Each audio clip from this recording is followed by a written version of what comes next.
original idea I had when I wanted to create my first car was to also prove it on a racetrack. The GT1 class was built around road-going supercars, evolving some of the world's most iconic performance vehicles into purpose-built race cars. Welcome to Silverstone and the GT1 Racing Round 2 around this amazing track. This is racing at its finest, right, James?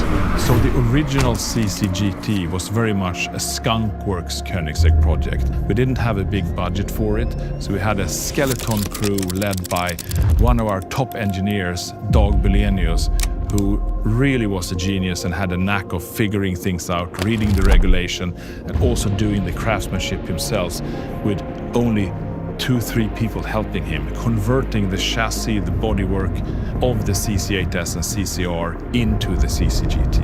Unfortunately, right when we had finished the car, they shut down the series. Today, November 6th, 2011, marks the end of an era. What a race, ladies and gentlemen. The final GT1 World Championship. And as a celebration of this effort, I'm very proud and excited to introduce The Koenigsegg CCGT1.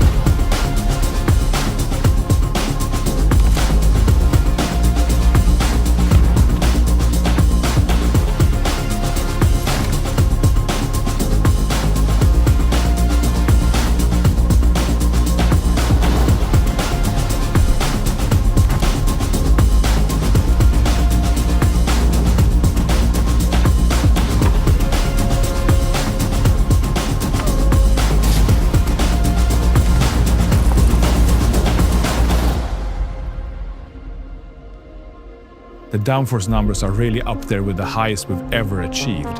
And that's of course based on the shape of car that we originally conceived at the end of the 90s for the first CC8S. Elevated with our optional track package. Racing suit, helmet, wheels with slicks, different brake pad materials, different adjustment to the shock absorbers. Incorporating a motorsport-developed pneumatic air jack system. The track pack also features a carbon fiber roll cage. Engineered to enable efficient conversion from road to track use. The CCGT1 features the biggest rear wing we've ever made. What's different from the original race car, it's actually active. In front of the rear wing, a new 5-inlet roof scoop feeding air to the engine, while also providing cooling for the light-speed transmission and dampers.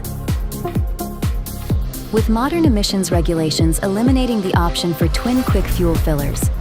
This area has been redesigned with graphical readouts for fuel and oil pressure levels for easy pit crew monitoring. You can also see it's slightly wider stance than the CC850. The wheel arches are a little bit flared. On top of that, we have pushed our air core technology to the maximum, making a retro style looking racing 3-spoke hollow carbon fiber wheel. Optimized air core technology, combined with a new internal structural wall that increases strength while reducing weight, makes this one of our lightest carbon fiber wheels ever. It's very much Koenigsegg thinking in a nutshell from my perspective.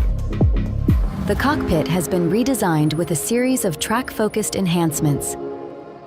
An all-new ESS sequential shifter, inspired by the original developed for the CCGT. Ambience of a race car with a race car kind of switches.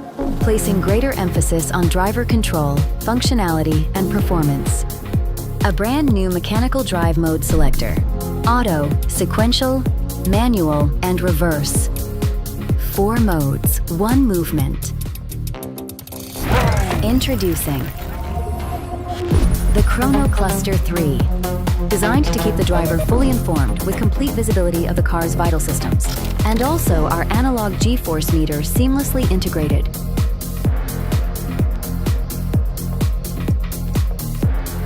In addition to the sequential shifter, the CCGT1 features an optional 6-speed gated ESS manual. And I remember for the first time driving it, first on our airfield, then on Hockenheim in Germany. It was just the most exciting thing I've ever driven. And it's something that never left my mind. So having the opportunity to relive this experience now for our customers to experience on the track, on the road, is just unbelievable and so truly exciting to me and the team. Very much looking forward to getting these cars out into the field and being experienced.